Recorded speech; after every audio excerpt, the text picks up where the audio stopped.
social.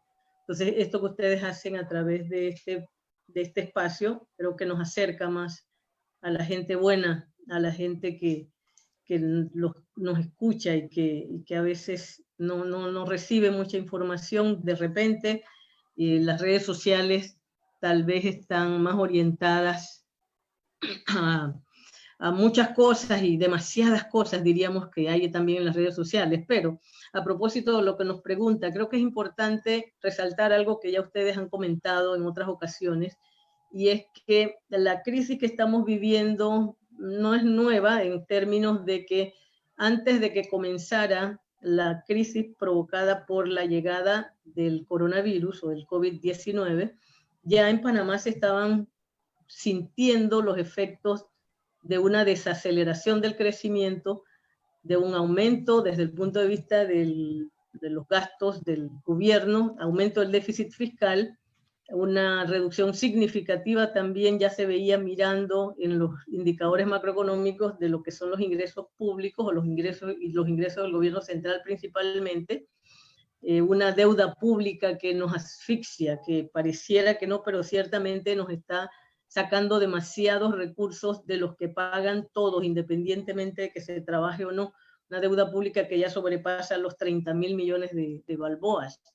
Esto es arriesgado lo que está haciendo el gobierno y sigue endeudándonos, porque con la deuda no solamente se endeuda un gobierno, sino que se endeudan generaciones, las presentes y las futuras, quién sabe por cuántos años. Así que la contracción del crecimiento de la economía era evidente en todos los sectores, desde antes del año pasado inclusive.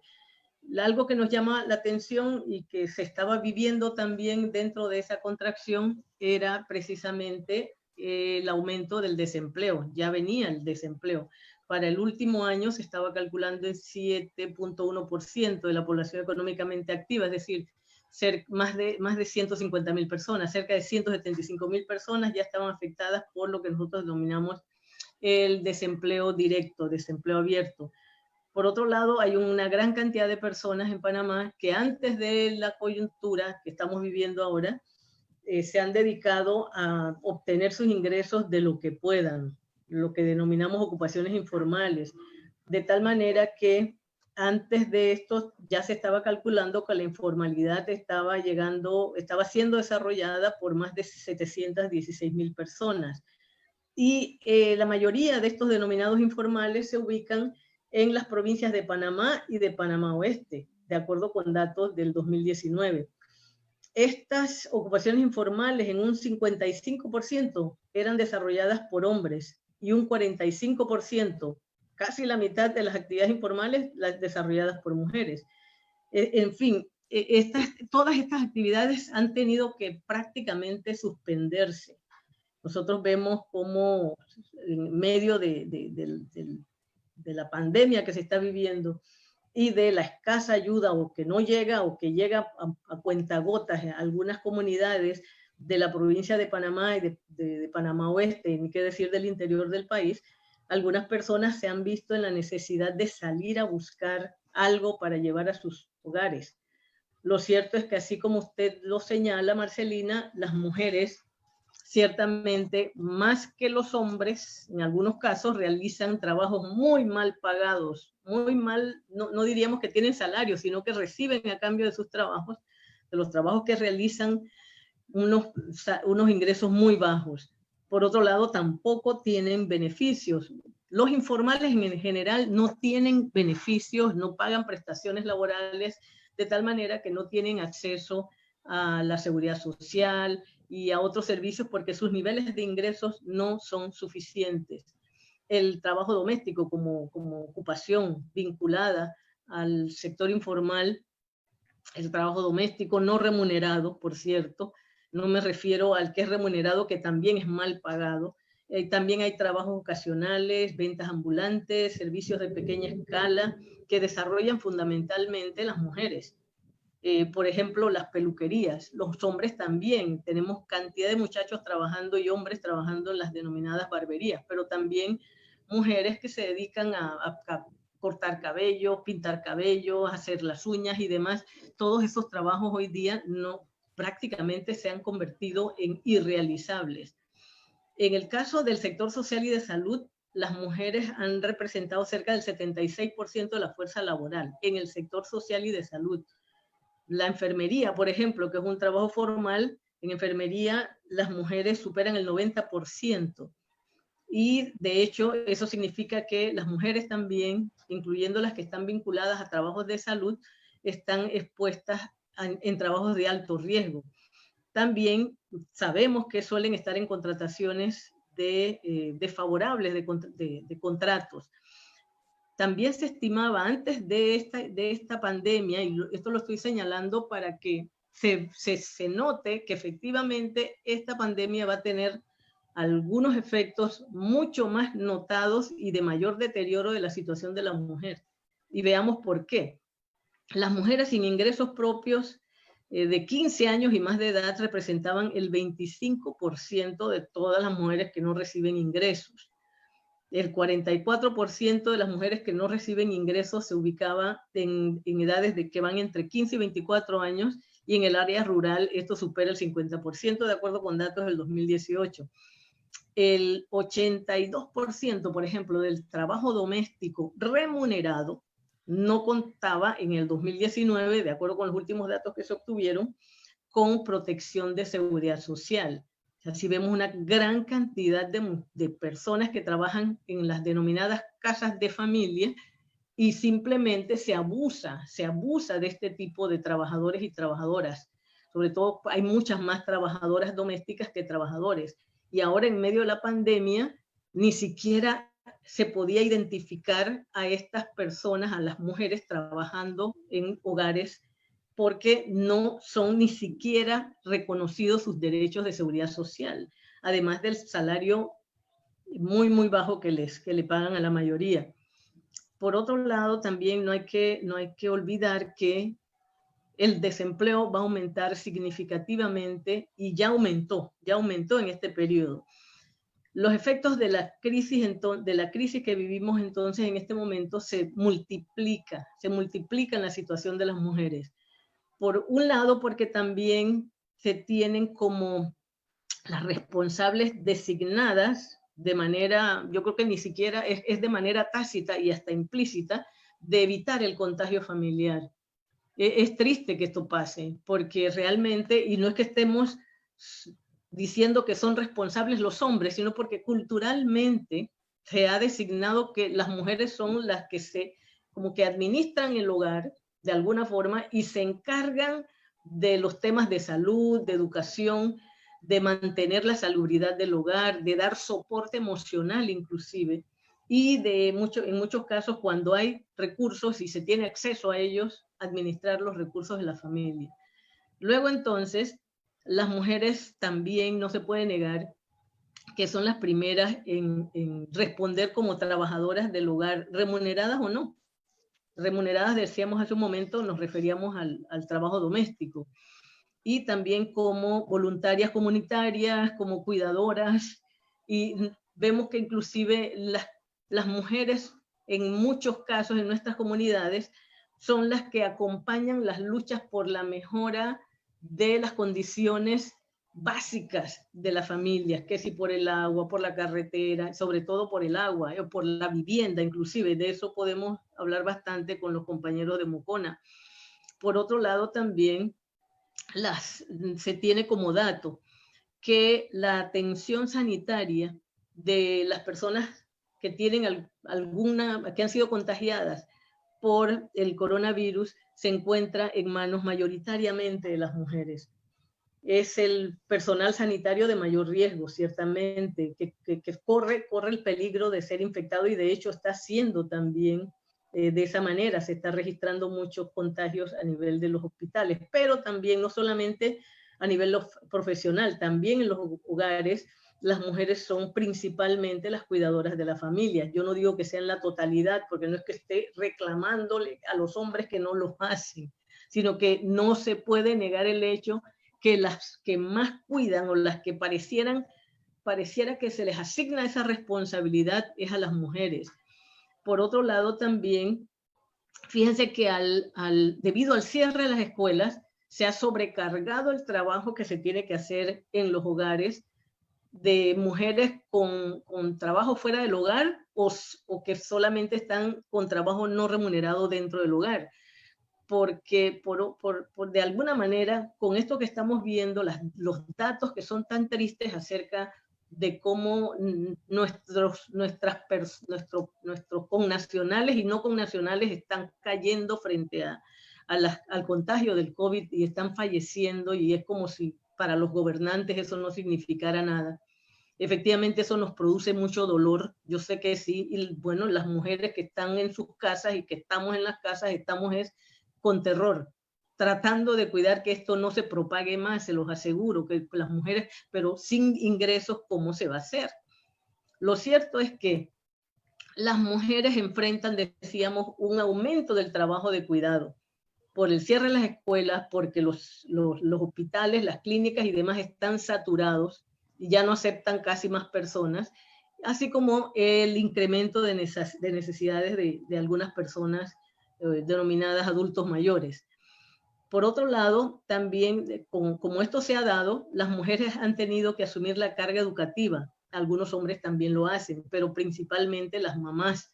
Si estando en términos, en situaciones de no pandemia, eso ocurría, imagínense ahora.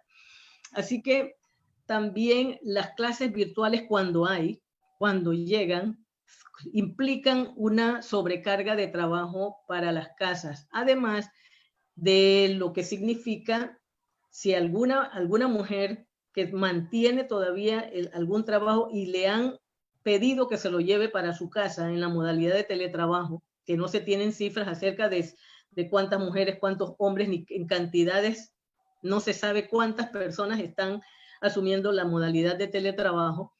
También esto implica una pérdida de privacidad en los hogares. ¿En qué espacios se tienen y qué técnicas, como lo que estábamos viendo hace un momento, se tienen para poder desarrollar ese tipo de trabajos desde la casa? Un espacio que no es ni pagado por la empresa, que a veces exigen que las personas tengan su equipo en casa, sus conexiones y demás, pero además implica lo que había señalado hace un momento, pérdida de privacidad.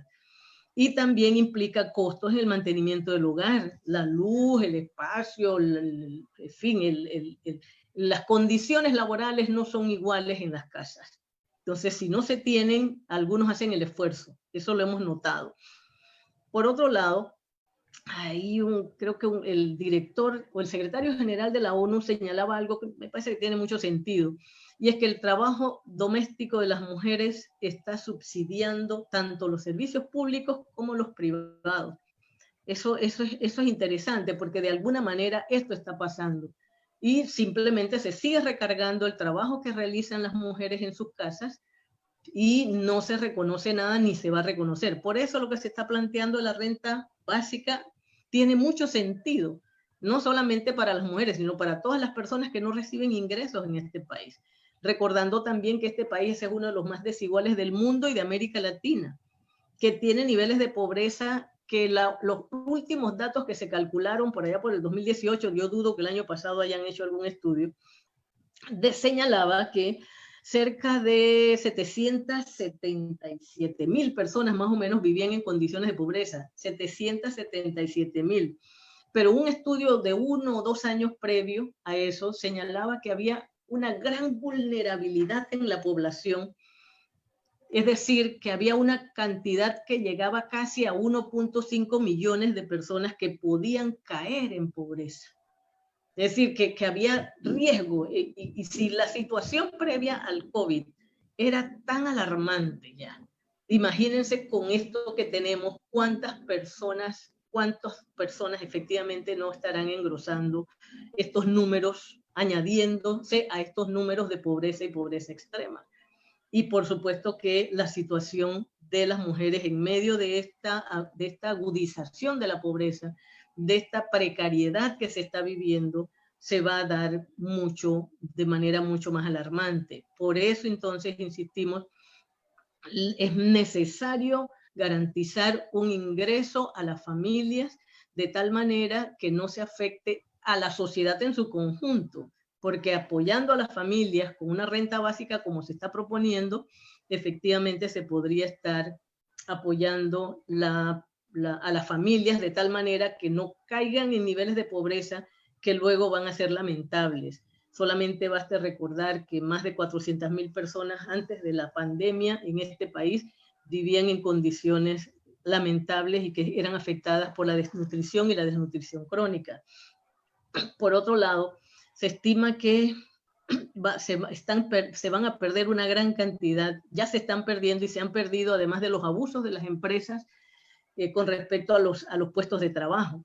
En una gran cantidad de casos sabemos que algunos miembros del hogar se dedican a actividades informales, y este confinamiento debido a la pandemia ha impedido a muchos, como señalábamos, realizar las labores de sobrevivencia. El bono de 80 que dice que iban a aumentar a 100, que no llega.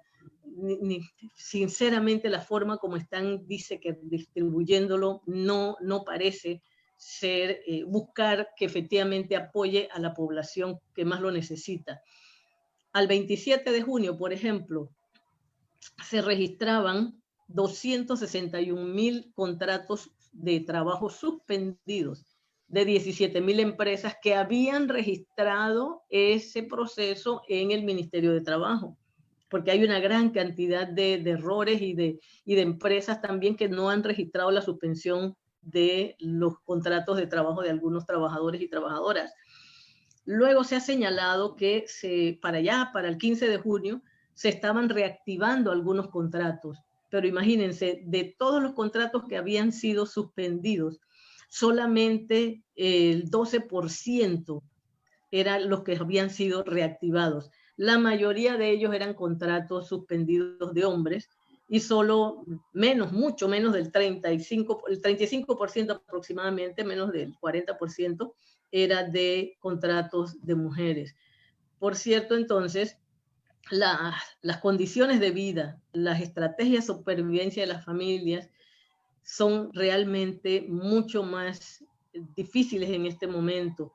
Antes de las condiciones de vulnerabilidad y de pobreza que se vivían antes de la pandemia, estas condiciones se van a más que duplicar. Ciertamente también se señala que las mujeres sufren el impacto del encierro y las cuarentenas. A nosotras nos gusta dar una vueltita a veces. Yo realmente, como tenemos tantas cosas que hacer y el terror que han también infundido los medios de comunicación y el mismo gobierno, obliga a que muchos, los que pueden, se queden encerrados. En el caso de nuestros barrios, difícilmente se puede lograr. Primero porque no hay ingresos, y luego también está la cultura nuestra. A nosotros nos gusta salir por lo menos al patio, salir a comprar algo, a hacer algo al mercado. ¿Cuántas señoras no iban regularmente al mercado, me imagino en Caledonia o en otros lugares donde hay mercaditos, a comprar la comida del día, por ejemplo? Pero eso ya ahora no se puede hacer, o se tiene que hacer con una rigurosidad de seguridad, sobre todo, bastante importante. También fíjense que hay un impacto del que no se habla a veces, pero que lo vemos en las noticias, o que hay subregistros de ello, y es que precisamente el encierro en espacios pequeños de las familias a veces también produce sobre las mujeres un impacto que se considera que es hasta mortal, porque en algunos casos, desafortunadamente, puede aumentar el riesgo de la violencia doméstica cuando se trata de que están compartiendo su familia, su hogar, su espacio con parejas abusivas. Y también los servicios de apoyo para las mujeres, se señalan en algunos estudios, han disminuido su atención por los cortes, por los cierres. Entonces, la amenaza se concluye en algunos estudios que plantea el COVID-19 a los derechos y libertades de las mujeres, va mucho más allá de la violencia física. Entonces, ciertamente, lo que se señala es que la recesión económica que está acompañando a esta pandemia puede tener un rostro femenino. Eso lo leí por allí, y bueno, lo quiero compartir para que lo tomemos en cuenta solamente y nos sensibilicemos un poco más con respecto a esto. y que efectivamente va a profundizar lo que se vivía antes del reconocimiento de la pandemia en nuestro país.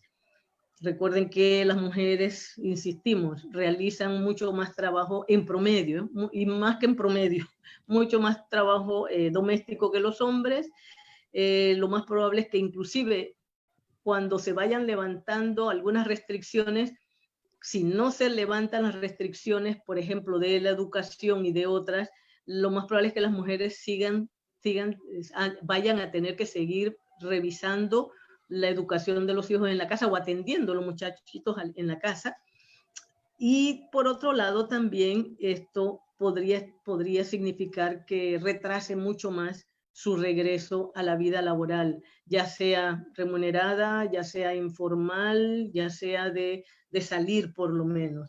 Así que efectivamente estos serían algunos de los, diríamos, elementos que nos permiten identificar que las mujeres podrían estar siendo relativamente más afectadas por los estragos que está produciendo el COVID, y de tal manera que también estaríamos completamente de acuerdo con que el gobierno tiene que asumir la responsabilidad que le corresponde, apoyando a todos los sectores más necesitados de esta población, entre los que las mujeres siguen siendo vulnerables. ¿Qué decir de los adultos mayores? ¿Qué decir de los niños? Y las mujeres, fíjense que también las tenemos como responsables, las asumimos en la sociedad, nos asumen como las responsables de que no se pierda la sonrisa